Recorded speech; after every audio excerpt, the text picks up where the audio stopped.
everyone, my name is Tumishan and welcome back to A Simple Life with Tumi. On this channel, I basically deal with all the issues that pertain to women, from relationships to our reproductive health, okay, not really reproductive health, but our health in general, to marriage, to motherhood, and everything that just has to do with us as women, to being corporate ladies, growing in corporate, you name it.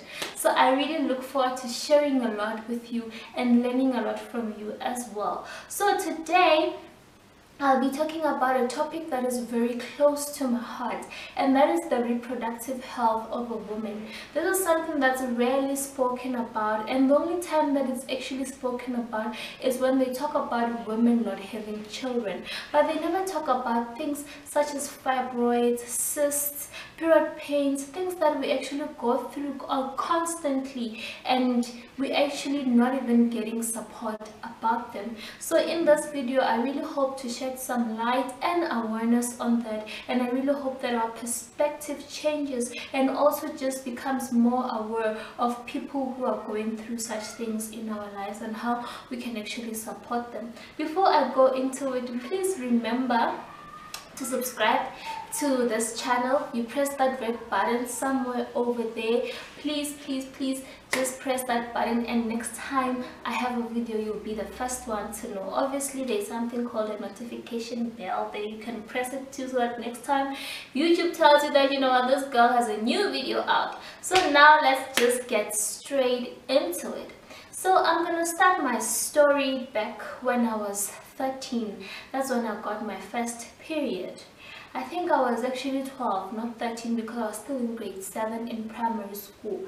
I got my first period, and at that point I had not really started getting any period pains or anything like that. It was still early in the days. But the worst thing about getting periods at that point in my life was the fact that I was going to a rural school, so our toilets were pit toilets, and the toilets were not even maintained or cleaned. So you can imagine having to go through periods in such a situation. You can't even change your pad. I remember I'd wear my pad in the morning and change it later when I get home in the afternoon, because there was nothing else I could do.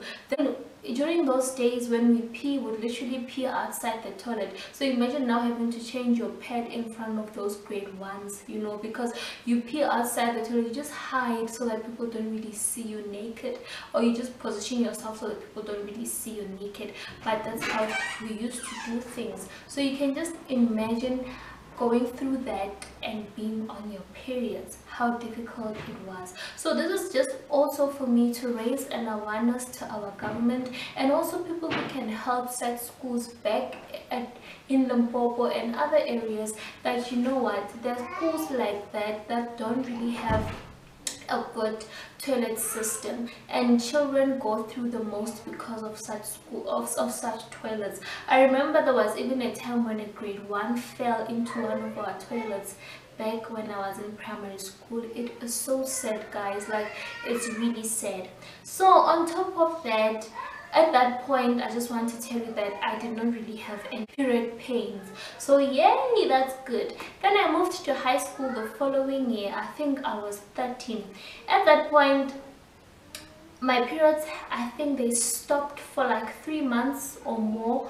And when they came back so harshly with period pains. I remember when I was at that point in my life, most of my peers still in grade 8 had not had their periods. My body matured quicker than my peers, and I went through many things that my peers were actually not going through at that point. So I was having period pains, and most of my peers didn't even understand what my body was going through. I remember one day being asked that, why are you always so dramatic when you're on your periods? Because they didn't have an idea of what I was going through. Talking about dramatic, my periods were so dramatic because I was not able to attend classes when I was on my periods. The pains were so harsh that I had to go to our school clinic Luckily, our high school had a clinic in it, and I had to go to our school clinic, and the nurse would put me on the bed, give me ibuprofens every time so that I can be able to handle those periods. And on top of it all, I used to get diarrhea every time I was on periods. So imagine just going through all of that every time, and you have to go to school, you have to attend your classes. There were times when they were better, there were times that they would get better. I mean, the first day and the last day were the worst, but in the middle I was actually able to survive a bit. My mother actually took the initiative to go to a pharmacist, and first of all they recommended Panadol. It didn't work. They recommended I think it was stop pain. It didn't work. Then they gave me mefenamic acid. Mefenamic acid started working, so when I was on my periods, I would take it, though I'll still be in pain, but I'll still be able to function. Then mefenamic acid stopped working. I started taking ibuprofen. Ibuprofen would work, then I think it got used to my body. Then I started taking Mybilin, which was introduced to me by my friend actually in varsity. So this was just my life until actually I got married. I just knew that when my periods come, my life stops. You know, I remember in grade 12 when I was choosing the course that I'd be studying in varsity, I knew for sure that I must not do anything that's going to require me to stand, because on the days that I'm on my periods, I won't be able to do my work effectively. So based on that, I had to choose a career that required me to sit down while doing the work, because in that way I'll be safe and I'll still be able to do my work. But you know what, that did not really work for me, because even when I started working, it was still a problem. And it was a problem until one of my managers told me that, you know what, you need to go see a gynecologist about this problem. Prior to that, when I was in varsity and in high school, I used to go to doctors and I'll tell the doctors about my problem. And the only thing that the doctors would tell me, these are general practitioners, they would tell me that, you know what, we need to put you on contraceptives, and they would help, you know, with the flow and regulating your hormones and whatever's, you know. But my mother actually always said, no, I must not take those because they're gonna actually get me to be sexually active. So she did not want me to take those pills when I was still younger. And then it so happened that when I was working, one of my bosses told me that, you know what, this is disturbing your work, because every time you're on your periods, you're always absent to work, so you need to go see a gynecologist.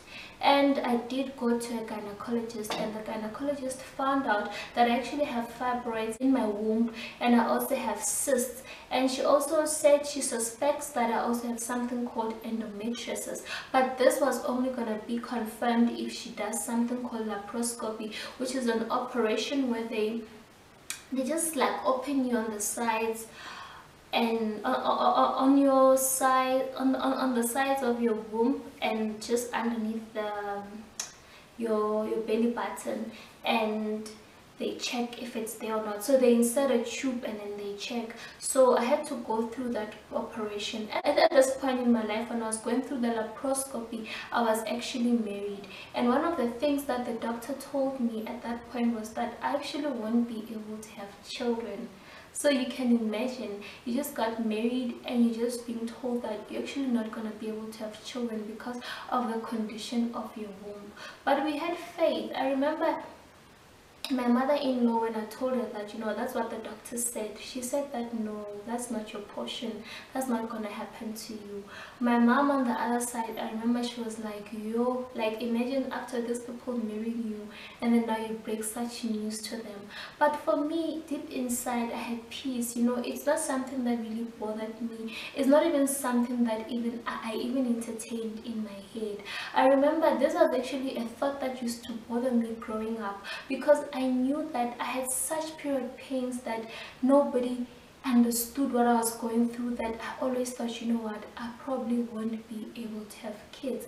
And on top of period pains, I forgot to mention that I actually also had a very heavy flow. I'd be sitting in the taxi when I come out, the seat is like painted red. I'll be in class, when I stand up the seat is painted red. And mind you, I used to change my pads probably every 2 hours until I got to work. I remember one day I was sitting at the canteen, I stood up. I mean, you've just had good lunch, you look at your chair, boom, your chair's got blood on it. So this just carried a lot of embarrassment for me. It was just not periods, you know, that visitor every month. For me, I dreaded every single month when I knew that I'd be getting my periods. So when I got that laparoscopy, what happened is that she took the cyst out and the fibroid. No, she took the cyst out and the fibroid was not taken out. And she actually found out that I did have endometriosis. So you know what, I can't really define endometriosis for you, so I'm gonna put the definition somewhere here when I'm editing so that you understand what it is.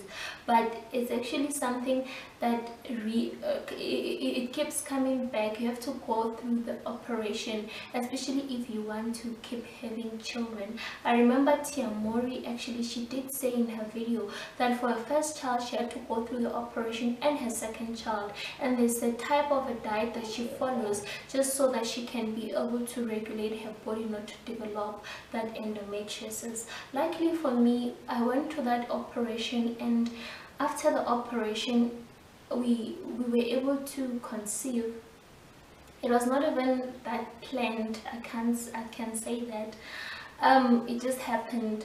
It was something that just happened. So I really thank God for that operation because it really worked for me. After the operation, the doctor put me up on the Ivra patch, which regulated my periods and also helped me with the period pains. So the operation did help, because even times when I was not putting the Ivra patch, the period pains were not as bad as they used to be. I was able to function. I was even able to just take Panado and be able to continue with life, because prior to that, Panado was like drinking water. So you can imagine how bad the pain was. Actually, the pain was as bad as labor pains, because I remember when I was giving birth to my son, I realized that okay, I'm in pain, but it was like period pains. I was waiting for labor pains, like what everybody's talking about, and the doctor said no, those are labor pains that you're going through. I'm like, but these are equivalent to the pain that I used to experience every single month, and I was still expected to function, to pass, to deliver at work, you know. I didn't know that actually what I was going through was such an abnormal situation, and I think even my parents didn't know, because they would have done something about it, especially in my earlier years. But thank God that the operation helped me. I was able to conceive and have a baby. We didn't even have to try, you know. The baby just arrived because of a month that I missed my Ivra patch, and he was there, you know. So those are the issues that young girls go through, you know, with their periods. I think it's not a lot of us who go through this, because a lot of women were actually shocked that every time that I'm on my periods, I make such a big deal about it. And I also used to hate it that whenever I'm on my periods, the whole world would know. Even the males at work, the males in class would be aware that I'm actually going through something like that. It was very embarrassing, but it's a situation that was actually quite abnormal. But right now I look back and I'm really grateful for my doctor. I'm really grateful for that operation, for medical science, and I'm also grateful for God's help, for God's hand, you know, for actually leading and helping in this whole situation, because right now I look back and I'm able to have children. So with this video, I'm just raising an awareness about reproductive health, that not all women have it easy, and that not all women actually can say that they look forward. Okay, I know that no woman looks forward to their monthly period, but for me it was a dread, and there's a lot of us like that. So even when people are donating pads to rural schools and doing all such things, I think they must also remember to donate pills that can help those girls. Unfortunately, some pills, they need to be recommended by doctors, but I think even clinics, they must actually provide such support, you know, to young girls, because it's really something that can make you leave school. You know, it's really something that can make you quit your career, quit your life, because of just a mere visitor that comes to you once every month. So with that said, I really hope this video was useful. If you really think it was, please comment down below. Please give it a thumbs up. And if you think there's something I missed, or you want to share your story, please comment down below and just tell us what you've been through with period pains. See you next time. Should we see you next week, Tuesday? Bye bye. Love you. Thanks for watching.